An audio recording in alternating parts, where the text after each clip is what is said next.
everyone, and welcome back to Security in the 21st Century. I'm your host, Dr. Suzanne Loftus. I'm pleased to have with us on the show today, Daniel Kochis from the Heritage Foundation. Hi, Daniel. Thank you for joining us. Pleasure to be here today. Thank you for having me on. Daniel is a senior policy analyst in European affairs in the Margaret Thatcher Center for Freedom. He specializes in transatlantic security issues, regularly publishing on U.S. policy in Europe, NATO, U.S.-Russia relations, and Arctic issues. So let's jump right into it. Daniel, let's talk a little bit about the Heritage Foundation. Could you tell us a bit about its main projects and what it's working on? That would be interesting. Sure. So Heritage is probably the largest conservative research and educational institution in the United States. We're nonpartisan, so we're not Republican or Democrat, but of course, we do approach policy issues from a certain ideological bent of conservatism.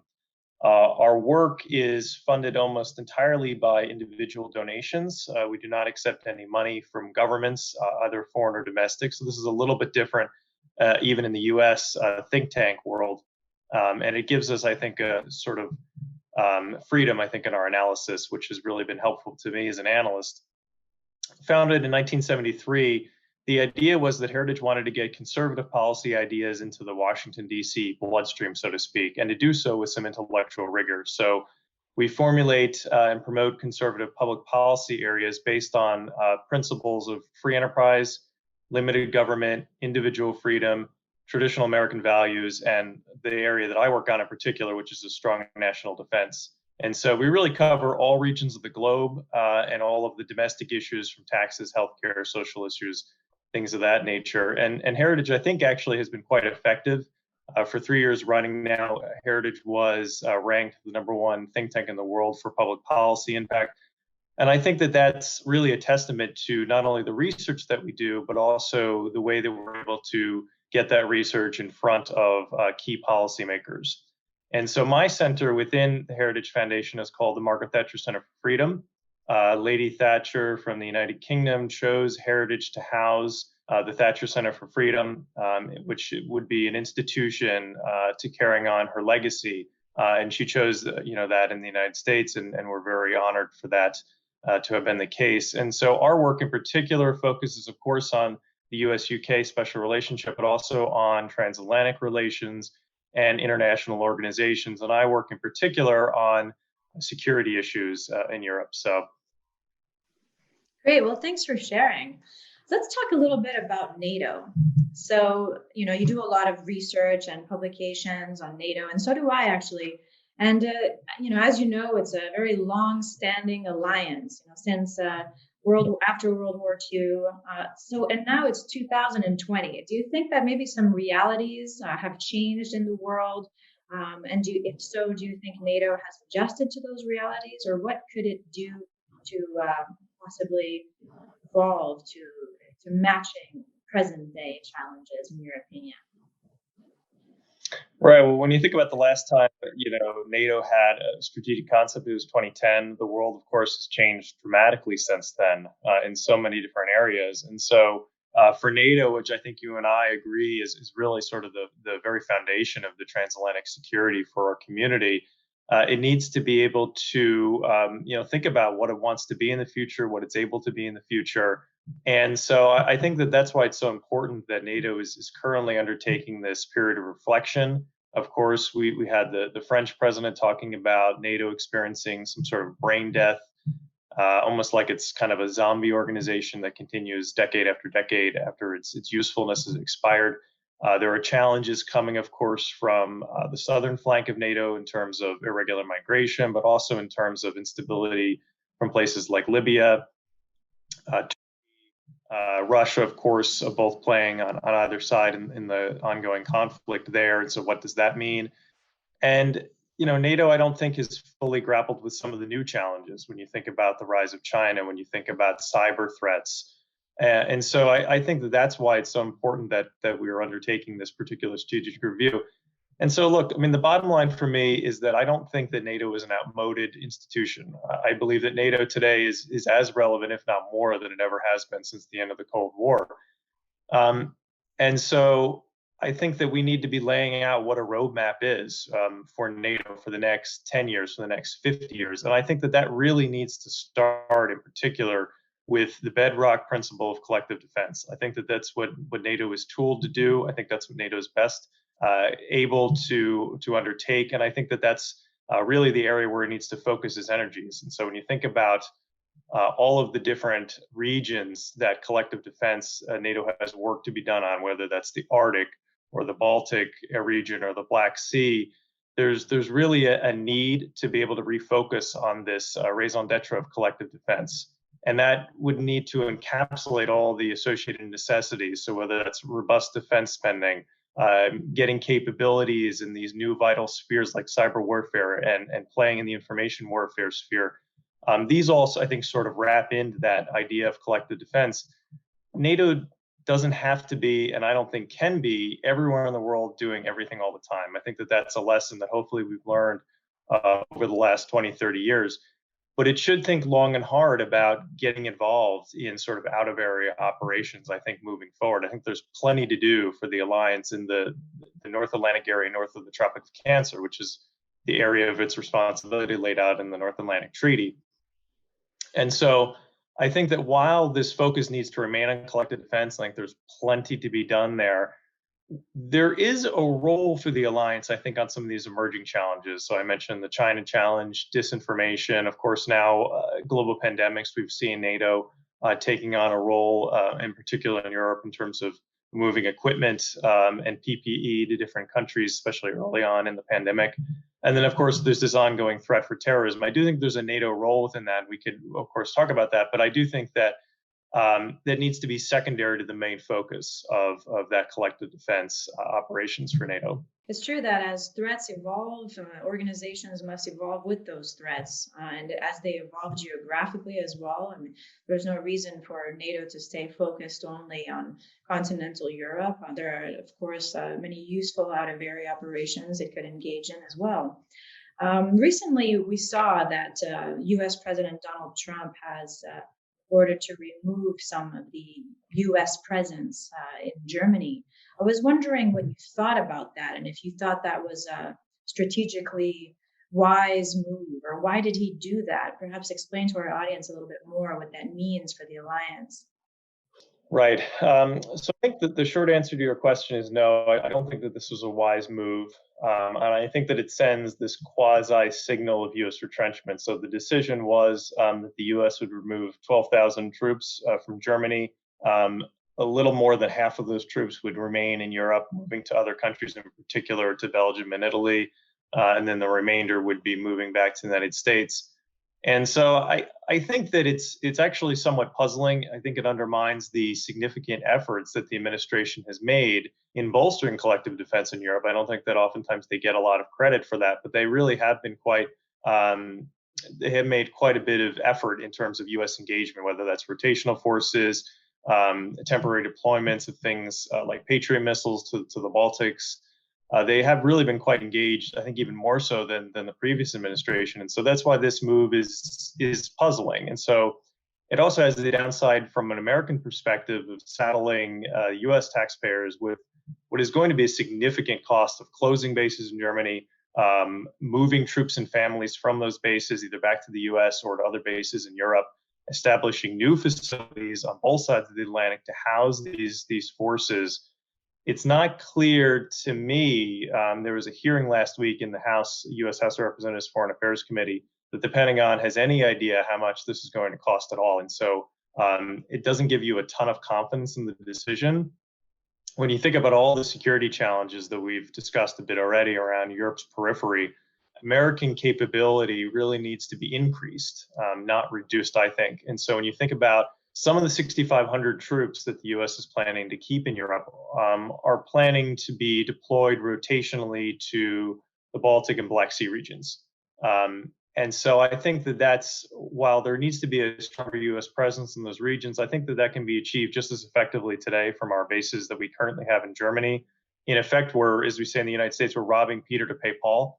And I think it's really creating unnecessary divisions within the NATO alliance, within our European allies, because there's somewhat of a sense of competition really between countries for U.S. attention, for U.S. troops. And I don't think that that's a healthy status for NATO. And I would also add that it's far more preferable for the U.S. to establish a permanent presence in Eastern Europe rather than our continuous reliance on rotational forces. So permanent forces have an advantage over rotational forces. And when you think about training, when you think about relations with our allies, and oftentimes the advantages that we hear for rotational forces is a cost advantage. And I think that that's even a bit dubious. But look, this presence shouldn't be drawn from U.S. forces in Europe, this increased presence in Europe, whether it's permanent or rotational, but it rather should come as an additional complementary initiative to bolster U.S. contributions in the region. And I think, therefore, bolster collective defense. It comes to mind, there's been a lot of debate about this 2% of GDP contribution from allies. I'm wondering, I hope not, I'm wondering if this was a slightly politically motivated move on the part of the US administration to kind of show Germany that it's serious about this 2%, and that if Germany isn't willing to go all the way to 2%, that the US would decrease its presence here in Germany, as this is where I am right now. What do you think about that as a sidebar? Sure. No, I think that, look, this administration clearly has harped on the 2% issue. This isn't necessarily anything new. Republican and Democrat presidents have done this for a long time. And I think there's a quote, I think, from Dwight Eisenhower back in the 50s about Europeans making a sucker out of Uncle Sam. So, I mean, this kind of rhetoric has been going on for some time. This administration in particular, though, has really honed on it. They're frustrated in particular with Germany, of course, a very strong economy, the most robust economy in Europe. And there could be an element of trying to put on additional pressure to the Germans to actually hit that target by 2024. I think currently it's 2030 is the plan. But in some ways, it still makes, even if that were the case, it really kind of leaves you scratching your heads, because most of the forces the U.S. is keeping are moving to Italy and Belgium, which spend even less than Germany does on defense. And they're further away from the eastern flank, in particular the northeast flank of NATO. So the whole question really is very puzzling. Even if it is a political message, it makes no sense strategically. And so I think that, look, the administration has been somewhat effective in a rather blunt way, I think, in getting European allies to spend more. How much of that is due to threat perception? How much of that is due to the administration's continued focus on it? I think is a question for some debate. But I think that there are better ways to get the attention of our German allies than really undercutting our own strategic position in Europe. Definitely. Also, the concept of strategic autonomy, we've heard for a long time. It's nothing new.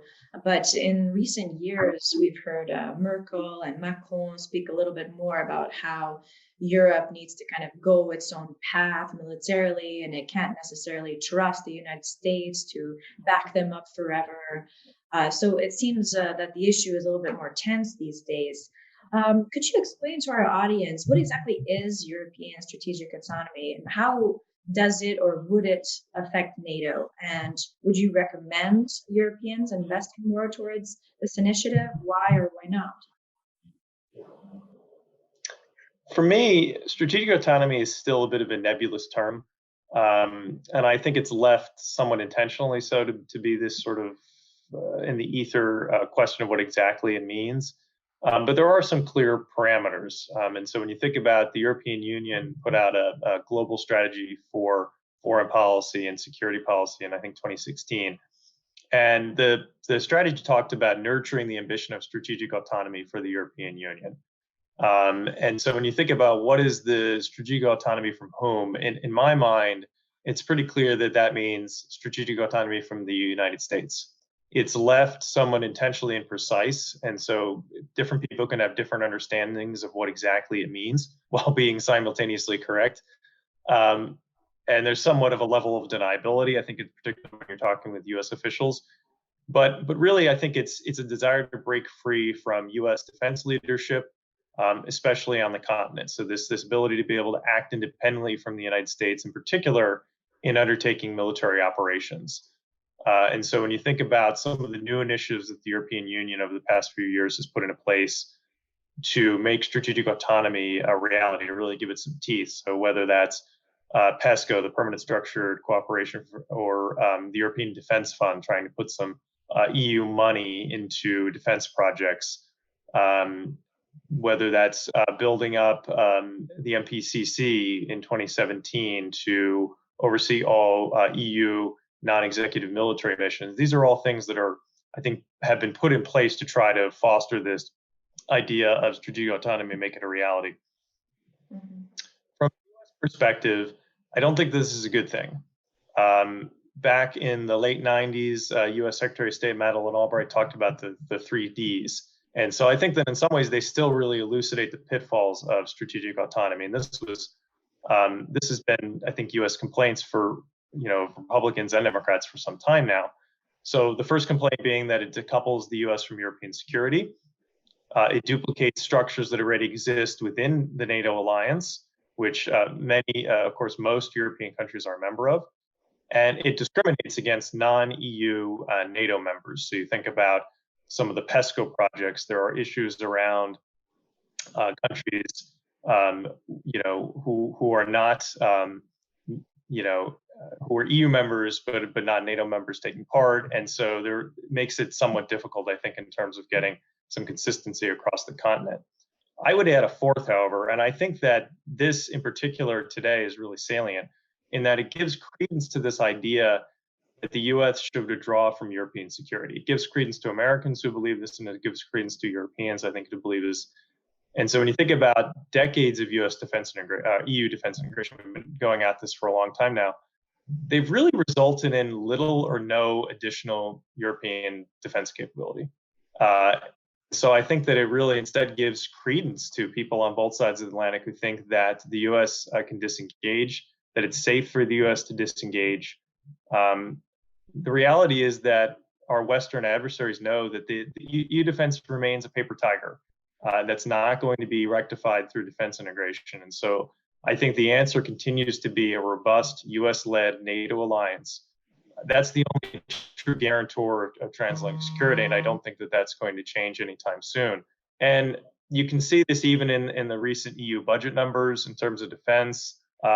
This is not a serious effort, in my mind, to increase defense capabilities. In my view, NATO needs to continue to be given the right of first refusal for all European security operations before any EU coordinated operation is undertaken.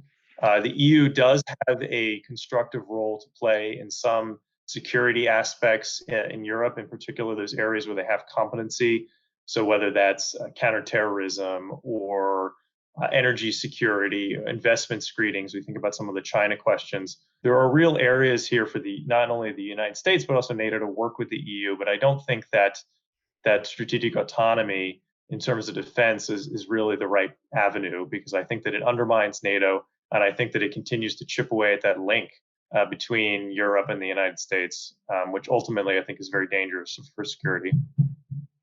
Well, yes, if you think about the U.S. nuclear umbrella, it's kind of almost impossible for the Europeans to consider themselves completely independent from the United States. They would need that security guarantee, of course, in the event that something very serious should happen.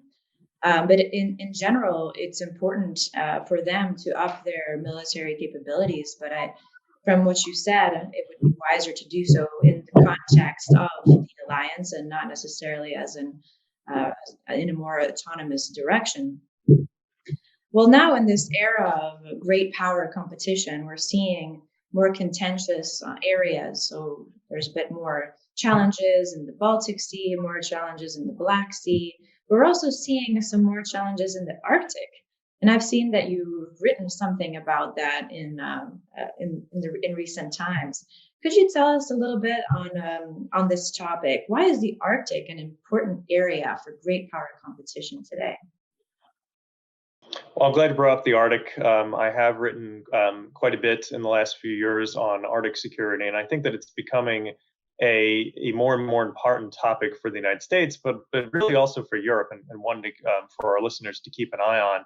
And so things are changing in the Arctic. I think anyone can see that really and read about it. The melting sea ice, especially in the summer months, is creating new security challenges. It's also creating new opportunities for economic development, for tourism. These all sort of meld together in that region. And so when you think about what this reduced sea ice means, it means new shipping lanes. It means increased tourism. So when you have cruise ships, cruising around the Canadian Arctic, if there's an accident up there, I mean, who's going to come to rescue passengers on a cruise ship? When you think about further natural resource exploration in the region, these are all questions which are going to have a geopolitical angle. And so this increase in economic activity is also going to necessarily mean a larger military presence by the actors in the region than ever before. And this is not necessarily the result of a heightened threat of conflict in the Arctic region, but because when you think about today, things are relatively calm. It's one of the few regions in the world where things are pretty calm, and they remain so. But there are capabilities that are needed in the Arctic. And when you think about search and rescue, most of these things are going to be provided by militaries, in particular by coast guards or the equivalent in a lot of countries. And so the United States is an Arctic power because of the purchase of Alaska by Secretary of State William Seward in 1867. And so we need to be able, as the United States, to exert our national sovereignty in the region and to defend that sovereignty from potential hostile powers. And I would add that there's also an important NATO component to this. I think it's oftentimes not high enough on the NATO agenda. So 5 of the world's 8 Arctic countries are NATO members. The other 2, Sweden and Finland, are, of course, quote, close partners to NATO. And so NATO still has no agreed common position on what its role is in the Arctic region. And I think that this leaves a door open for confusion that really could be closed. And so I've talked a bit about how the military threat continues to remain low, but that doesn't mean that we shouldn't be vigilant.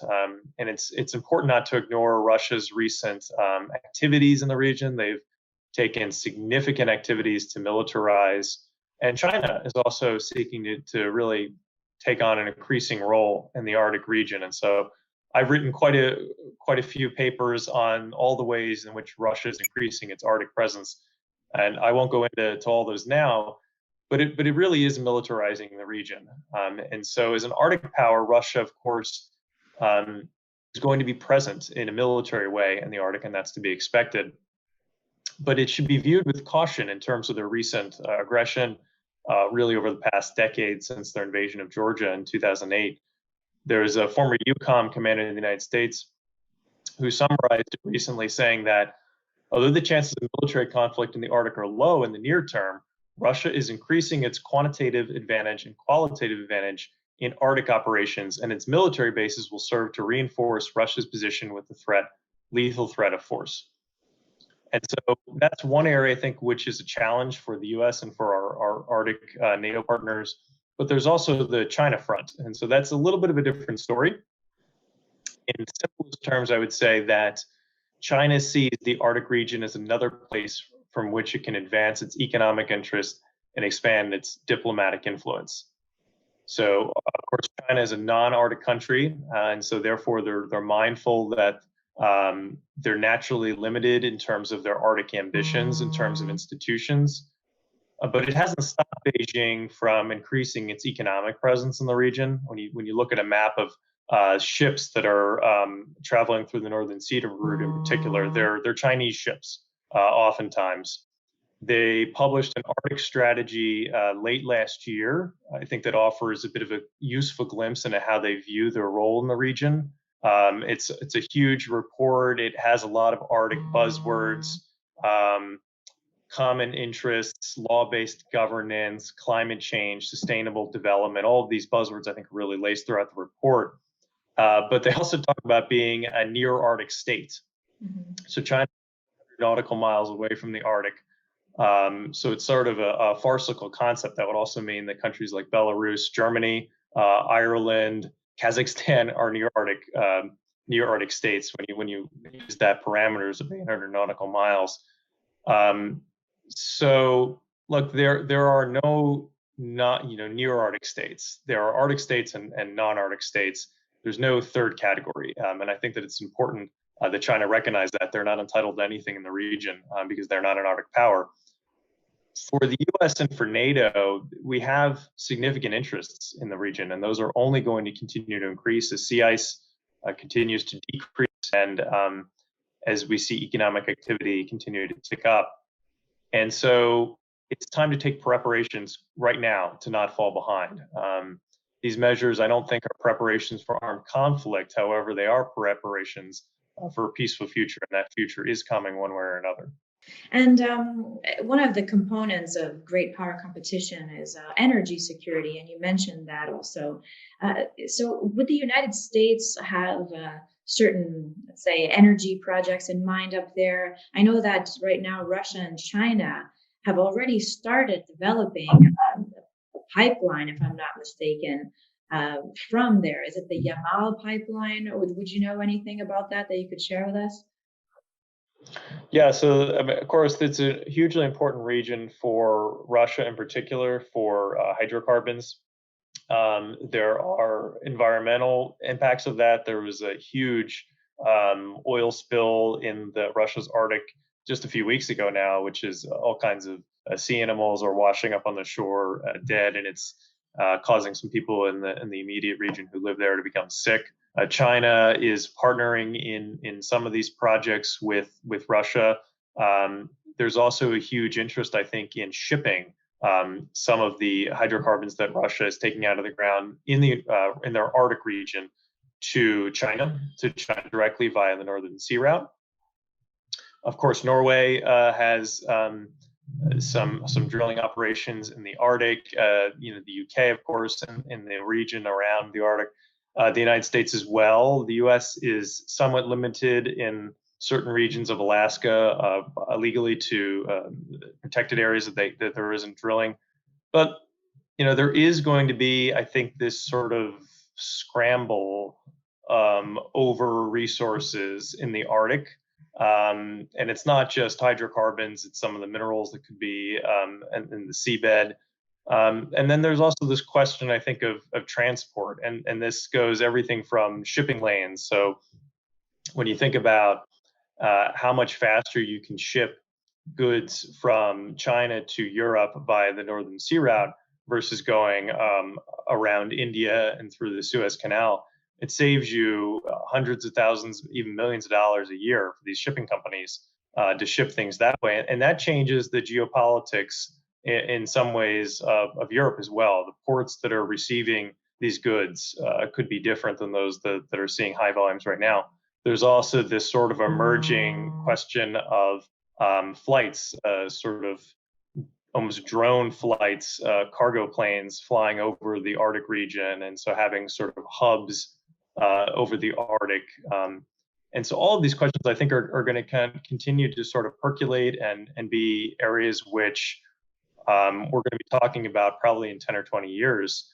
And so it's important to be in the game for the United States as an Arctic country and for our partners in Europe who are Arctic nations. And that's, having icebreakers to operate. The U.S. currently only has 2 icebreakers. One of them basically is just salvaged for parts for the other one. And so when you think about that, it really limits the U.S.'s ability to operate in both the Arctic and also Antarctic, especially during winter. And so that's concerning. And you think about if that ship were to break down, the U.S. would probably have to ask Russia to help us get out of that quandary. And so that's really, really a dangerous situation. So the U.S. needs to be in the game. Our NATO partners need to be in the game in terms of developing a real strategy, because this region is going to really, I think, be a hotbed for geopolitical activity in the next 20 to 50 years. Yeah, definitely. We can see why the region is so strategically important for many different actors. Going back a little bit to the transatlantic relationship more specifically, we're seeing that there's a lot more diplomatic tensions these days. Is this something that we can expect to be long-term pattern? Is it just a product of the administration and European allies as relationship, or are there some more deeper structural issues going on? So let's say, for example, we've seen that relative wealth has shifted a little bit to the east in the last several decades. This maybe changes the balance of power in the world.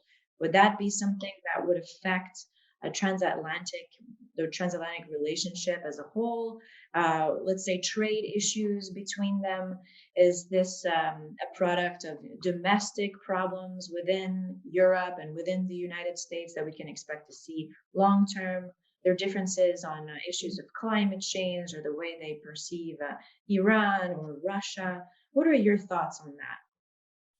I think that there are short-term deviations between administrations in the United States, which is, I think, part of the piece here. But I do think that there are deeper structural changes which are causing larger fissures that overcoming, I think, is going to be a little bit more difficult. So first, when you think about some of the more, I think, short-term trends, so the Trump administration in particular has shown a preference clearly for bilateral discussions with individual nations over working with Brussels.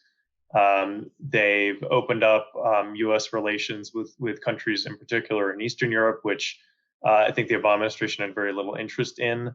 And I think that there's sort of this instinctual unease with EU supranationalism. I don't think that those things are necessarily any different than the rest of sort of conservative thought in the United States. I mean, obviously, there's quite a few strands, but I think that's generally where conservatives in the U.S. would find themselves. And so I do think that, you're going to see those trends continue under a potential second Trump administration. I think in a potential Biden administration, you would see the really opposite approach, much more similar to what we saw under President Obama. So there would be a real comfort with working primarily with the EU Commission. And I think you would see places like Warsaw and Budapest and maybe Prague to a lesser extent somewhat taking a back seat. And so I would worry a bit about initiatives like the Three Seas Initiative, which, of course, I would love to see strong support from a potential Biden administration. I think it's a really, really important initiative and has received a lot of strong support from President Trump. But there are a number of issues over where there's real disagreement. One of those is Iran. I think that gulf would be rectified by a potential Biden administration. I think that they would run to sort of reinstilling the U.S. in the JCPOA. And I don't think that would alleviate any of the long-term concerns about Iran eventually becoming a nuclear power after the sunset clauses and these sorts of things. But that is a gulf that is somewhat potentially temporary. But if President Trump, I think, wins another 4 years, I think that gulf is going to continue because U.S. conservatives, I think, have a fundamentally different view of the success of the agreement than do U.S. Liberals. But there are other issues in that trade you mentioned. I think that this is a bit of a stickier wicket.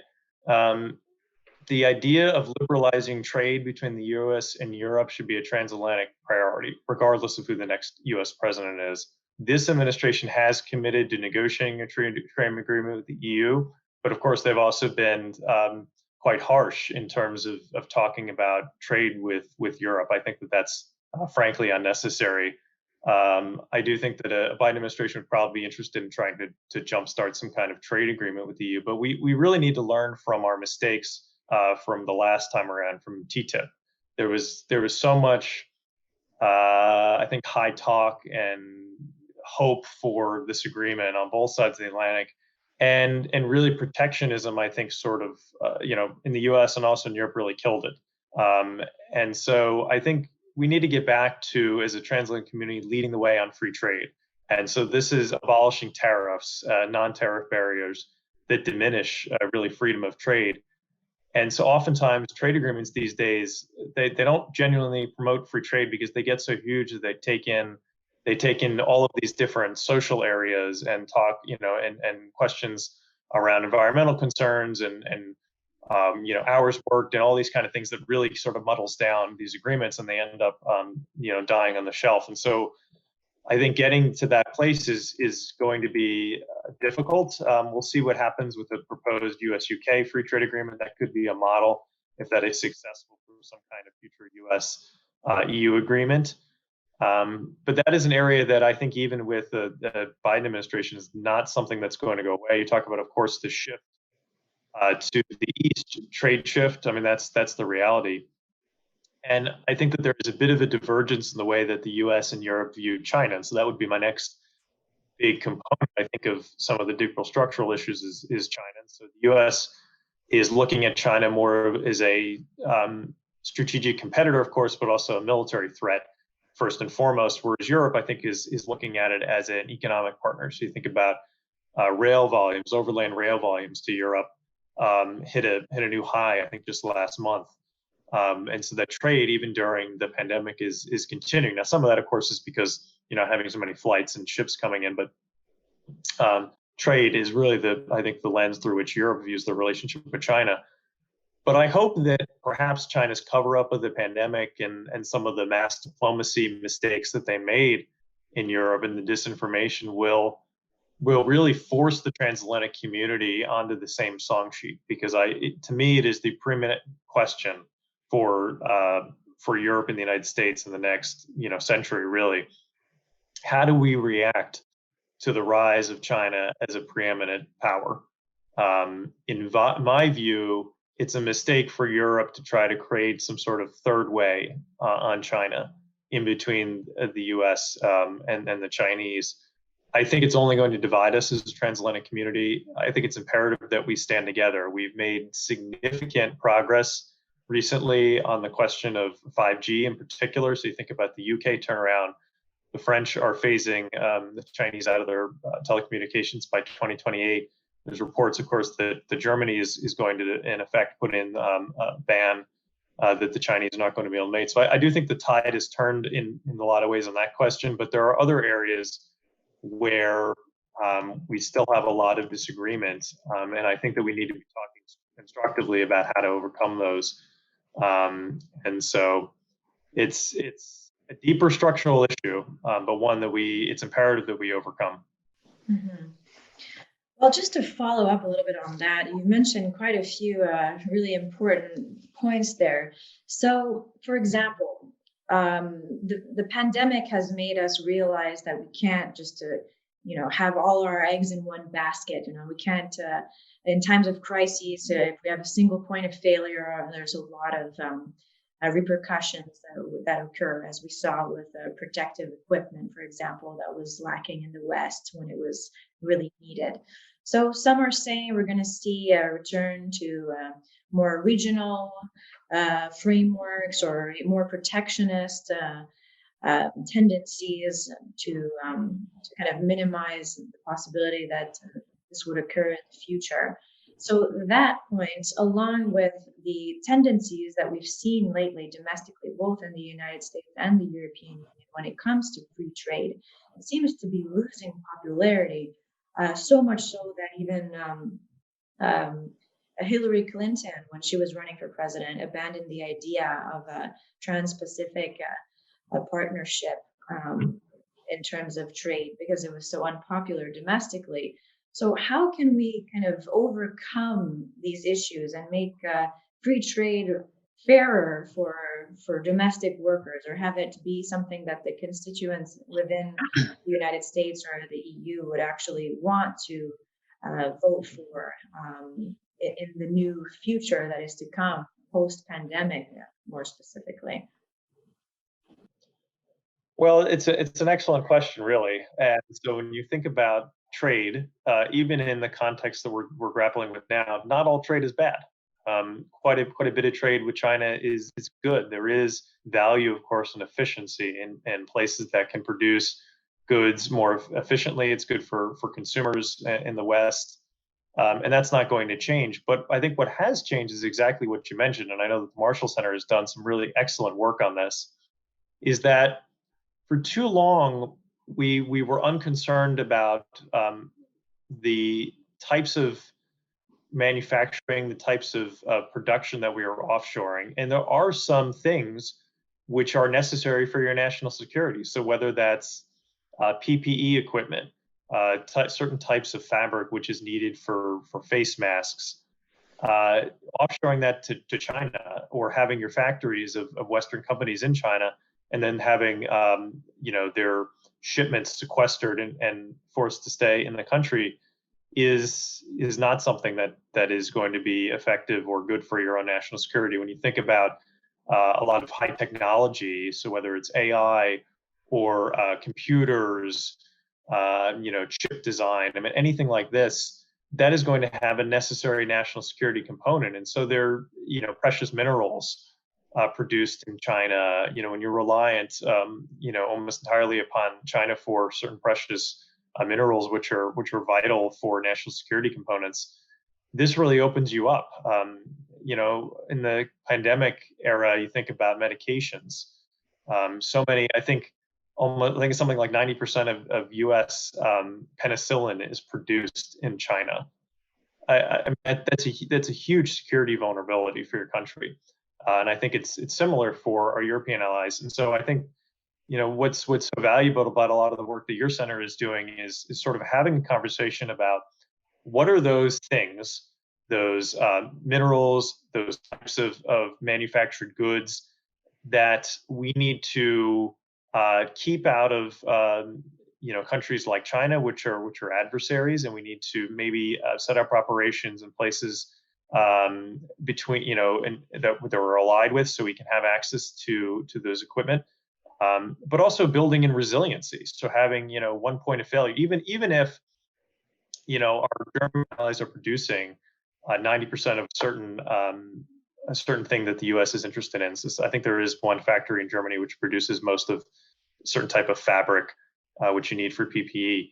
That still is one point of failure. So there's value even when you have an ally producing that and having resiliency in the system. And so it's really having a conversation about identifying those areas and building that resiliency into the system. And then there's sort of the social component, and this, in some ways, is actually the more difficult question because there is value in efficiency, of course, but I think for a long time we forgot about sort of the human aspect of offshoring. So you think about whole towns which have sort of been hollowed out because there aren't jobs for blue collar workers, people, who used to work in these factories. And this is happening even in some sort of, low end white collar jobs that are being offshored. You think about some of the medical jobs which have been offshored, sort of the back office operations.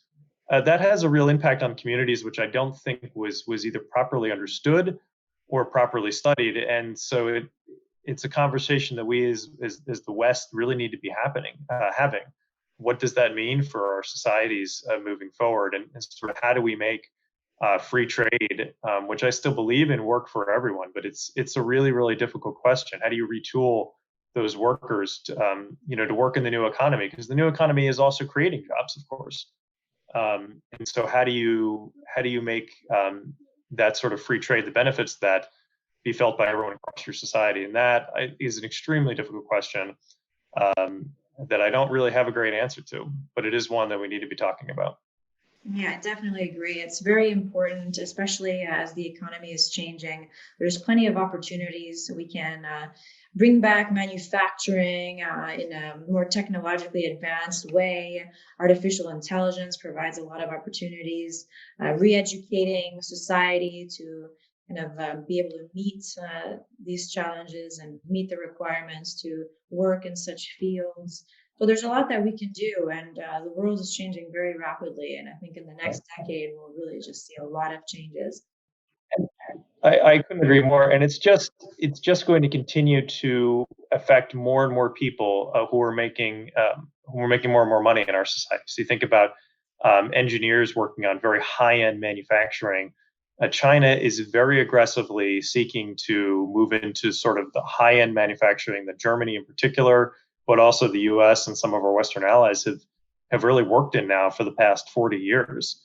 And they're stealing IP, they're building new companies which are directly competing with our Western companies, and they're underbidding us for contracts. And so what that's going to mean, and you've seen it on both of our countries, you're seeing some of these high-end engineering and manufacturing sectors really shrinking. Mm-hmm. And that's going to have an impact on huge segments of our society. And so I think that it's not just, China making T-shirts anymore.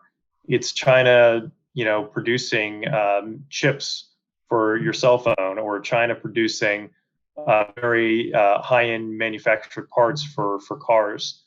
And so this challenge is going to snowball if we don't sort of have the conversation and put in place real measures to try to mitigate those impacts. Definitely agree. And now, last but certainly not least, I wanted to ask you your opinion on disinformation campaigns, as that's the third largest theme of this video podcast series. So in terms of Russian and Chinese disinformation campaigns, not saying they're the only ones who engage in such activities, but in terms of their disinformation campaigns, how do you think that they affect the strength of the transatlantic relationship? Do they, are they weakening the ties? Are they creating a lot of rifts? Are they succeeding at what their objectives are? And what can the West do to counter these threats? Certainly a big concern for the West. I don't want to overstate, I think, their success, but I do think that there has been some real impact, and it's impact that we may not feel for another 10, 20 years. I mean, look, Chinese and Russian disinformation campaigns, they're trying to exploit vulnerabilities within our societies. They're trying to drive wedges within the transatlantic alliance. I think sometimes we do things which play into those operations, but they're trying to undermine people's faith in democratic institutions in all of our countries. It's no secret that public trust in institutions of our democracies are low. I was just looking at a poll of U.S. numbers and of belief in certain public institutions. It's very low, and so we're facing really a constant assault on those pillars from those two actors in particular. Just this week, there was a Russian troll factory which was uncovered in Germany, pumping out disinformation. So this is going to be a continuous threat, and so they're equal opportunity. The Russians and the Chinese are going to use tropes of both the radical left and the radical right. So you see stories about migrant crime, which are made up or whatnot to inflame sort of public opinion. But you also see talk about sort of the U.S. Having a nuclear spill in Lithuania or something like this, and so sort of you have that kind of almost left side angle that they're trying to take. And so they're taking advantage of our openness and freedom, and they're trying to sort of undermine really the fabric of our societies. And so countering this threat it's an immediate challenge, but it's also, I think, in some ways more importantly, a longer term challenge. And so the solution lies in calling out the lies of the disinformation, utilizing some of these public diplomacy tools that we used to, at least especially in the United States and in the West generally, use very well during the Cold War. To effectively sort of tell the truth, to tell our story. It means safeguarding the integrity of our elections. I mean, every election in the West now is contested in terms of disinformation assaults from both of those actors. When you think about safeguarding even just the infrastructure that we use for elections, the systems, our voter rolls, there's a cybersecurity angle there. When you think about, I think perhaps most importantly, having an educated population who's on guard for stories from places like outlets like RT or ones that are tied to the Chinese Communist Party and question those. Or, if you see a video on Twitter that just seems like it's just maybe doctored or just too perfectly attuned to inflame a certain hot button issue at that moment, it's probably too good to be true, and it's probably fake. And we've seen that in the United States in particular recently. Why do we allow Chinese propaganda farms to masquerade as benign cultural organizations in our colleges and universities?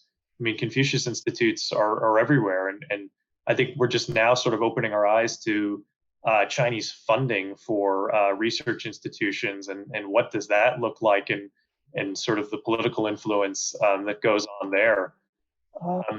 And so, we've seen this disinformation talking about a huge swath of issues, from environmental causes, anti-vaccine messaging, hugely, especially for Russia. That's a huge area that they push. Racial strife messaging, messaging on police brutality, even advocating for separatist movements in the United States, in California and Texas. This is all pushed by Russia. Disinformation to try to weaken the U.S. and the West generally. And so we need to be vigilant.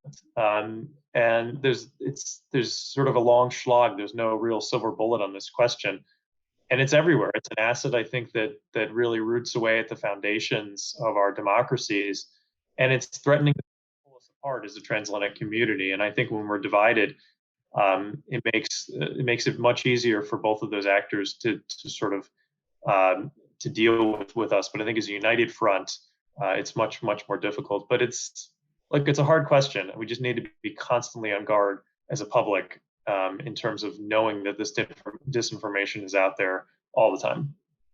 Exactly. And it just makes it all the more complicated with social media, just the constant communication that everyone's having. And it's like using our own strengths against us, our freedom of speech against us. As, oh, I can say anything, I can vocalize my opinion about everything, and use, as you said, the pre-existing societal rifts and pre-existing differences within groups and societies to just tear it apart.